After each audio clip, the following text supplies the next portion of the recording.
So, the natives, what's interesting is if you've ever visited like Indian mounds, that sort of stuff, you're going to find that there's portals there. There's thin spots there. The natives knew where they were. They were able to find them.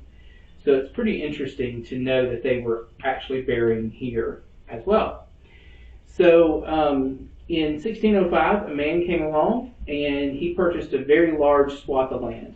Went about 100 yards that direction and all the way up to the airport. The airport's about 5 miles from here. So it gives you an idea of how big of a piece of land this man bought. So this land, he was going to farm oranges on it, and he did. His orange farm, it lasted for over 200 years. So during that time, he had tons of slaves. This area here was slave quarters.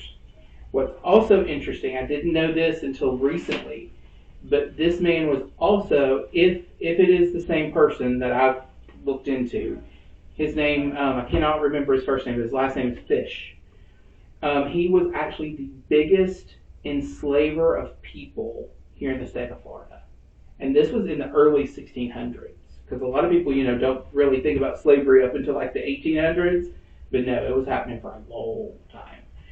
So anyway, we know that the slaves' quarters were here. They did find remains of the houses and stuff like that, and they also did find some remains that could be traced back to the slaves that worked the land here as well.